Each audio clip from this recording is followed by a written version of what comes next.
Good evening. My name is Ben Moskowitz. I'm the Chief of Police for Hawaii County. I have some updates for the manhunt for Christopher Lucrisia. The manhunt for 39-year-old Christopher Lucrisia of Mountain View is over. I'm here to report that while Lucrisia has died, no one else from the community or from law enforcement was injured. Before I go into the timeline of events from this afternoon, I want to take a quick moment just to express how incredibly proud I am of the men and women of the Hawaiʻi Police Department who have helped out with this weekend search. Dozens and dozens of personnel from our partners with the Federal Bureau of Investigation, Homeland Security Investigations, the United States Marshal Service, State Department of Law Enforcement, and the Honolulu Police Department have spent the last 3 days working shoulder to shoulder with our investigators and personnel in the field. The department and I are extremely grateful for their help and support. And another word of thanks to the Big Island residents who were certainly inconvenienced by this weekend's frequent road closures due to police activity. Throughout this incident, we tried our best to keep everyone informed of events, and I truly, truly appreciate those of you who reached out with information about this case. And now to the events of this afternoon. Sometime around 3 p.m. this afternoon, police responded to the area of 1330 Ihope Road on a report of a home invasion. A male suspect, later determined to be Christopher Lucrisia, entered a residence, threatened occupants, and stole the keys to a vehicle that was parked outside. Coincidentally, acting on information that Lucrisia might still be in the Ihope Road area, at least a dozen detectives and officers from the department's Specialized Response Team, or SRT, were nearby and immediately responded to the home invasion report. As they did, Lucrisia, who was armed with a rifle and a handgun and was hiding in a vehicle that was located on the property, began firing at the detectives who arrived first. Seconds later, our SRT personnel arrived and established a perimeter around the residence. Lucrisia continued firing at officers, and one officer did return fire. Eventually, Lucrisia stopped firing at the officers, and SRT members established and maintained a perimeter holding cover on their positions, and repeatedly attempted to communicate and negotiate with Lucrisia. After a period of time, officers were able to send an unmanned drone into the area and observe Lucrisia was non-responsive in the backseat of the vehicle.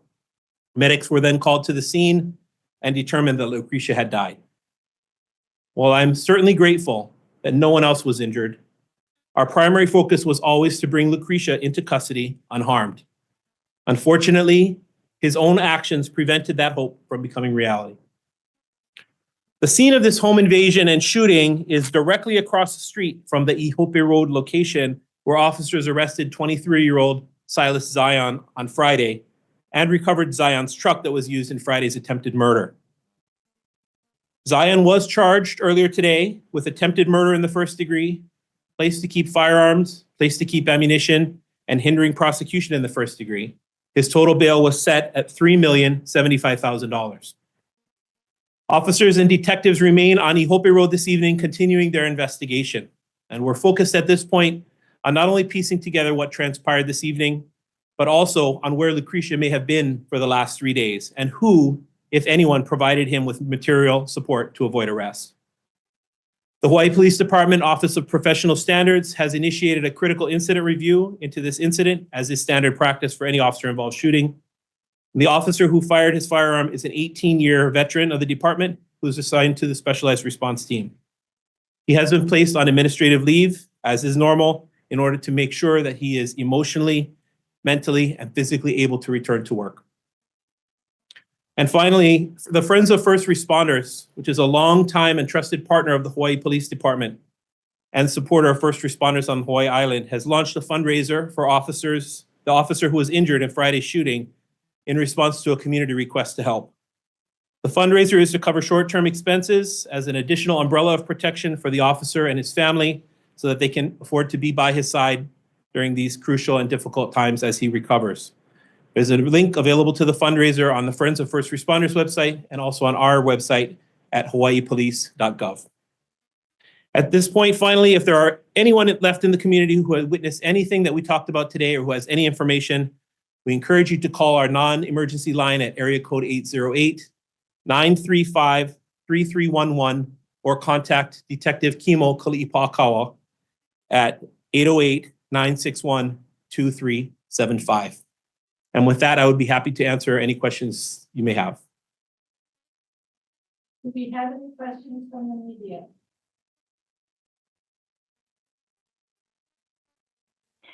Chief, what's known at this point about the firearms involved from the different suspect side that have been used in these cases here past few days? That's Gina Mangieri from KHON2. Yeah, sorry. You guys are all on a really teeny tiny screen. So if you could tell me your name before you ask a question. But Gina, to answer your question was about the firearms that were used or involved in this case. We do believe that we have recovered a rifle and a handgun at the scene this evening on Ihope Road. We're not sure if that's the same handgun that Lucrisia used in the shooting on Friday. Certainly, laboratory analysis in the coming days will help to provide us with some additional clarity on that. We also have not had a chance yet to go through the rest of the vehicle, and that's very much a live scene as the investigators continue up there. But at this point, we have recovered a rifle, which we don't think was involved, and a handgun, which may or may not have been involved in Friday's incident. And are any of these registered or ghost or anything remarkable about either of them? I just don't know at this point. I just don't have that information yet. I'm sorry, but we'll definitely push that out as an update in the coming days. It's Air Channel 4. And Chief, what role, if any, did friends, family, or community members have in Lucrisia being discovered? And was any kind of reward, will it be given out?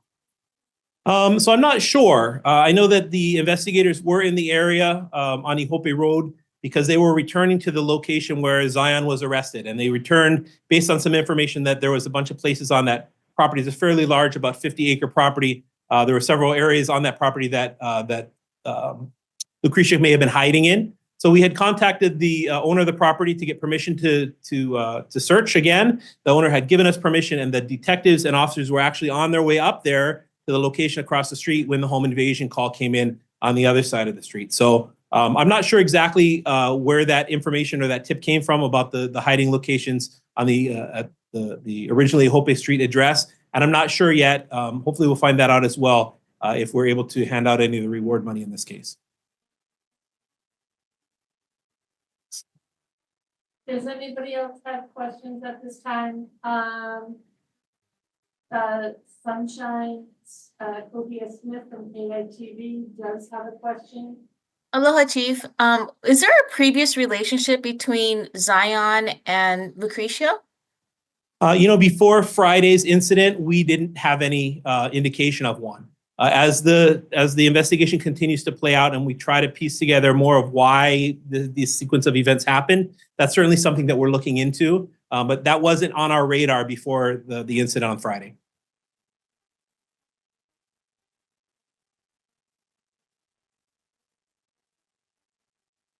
Any other questions? At this point, I'd like to bring Mayor Alameda up, who's with us again this evening to say a few words. Thank you, Chief. Thank you very much. Mayor Alameda here. Good evening, everyone. First, I want to acknowledge there was fear and pain and concern that this situation has caused us. And when violence erupts in our neighborhoods, nobody wins. So, this has been a tragic and deeply unsettling event. And my heart goes out to everyone who was impacted. I want to extend my thoughts and prayers to the officer who was critically injured in the line of duty. His bravery and the bravery of his fellow law enforcement officers from the city, from the state to the feds. It reminds us of the incredible risks that they take each and every day to make sure that we're safe. As a community, I want us to continue working together to ensure that our island remains a place where families can walk up and down the street without fear, where we get each other's backs, and where our law enforcement and the public stand united in public safety and united in ensuring that all of our communities are secure. At this time, I turn it back over to the Chief for questions. Chief, thank you. Thank you again. Are there any final questions? Any final questions? I'll ask one if I can. Gina from Channel 2. Hi, You Gina. mentioned the drone, going up, taking a look toward the car where the suspect was. Is there any chance that the gunshot or did the gunshot was self-inflicted at all, or are you certain it was from exchanged gunfire? Yeah, at this point, we're not certain. We're going to have to recover Lucretia's body from the scene, and certainly an autopsy in the coming days will help us to determine just exactly what the cause of his death this evening was. As we mentioned earlier, we do know that from other evidence and other information that he was injured in the initial exchange of gunfire with police on Friday as well. So what role that may have played, I'm not sure. What role tonight, either whether it's be self-inflicted or with the officer, it's just something that is going to have to come out with the rest of our investigation in the coming days. And again, we're more than happy to continue with at least one or two more updates over the following days to help tie up as many of these loose ends as we can for you and share as much information as we can about this tragic incident with the community.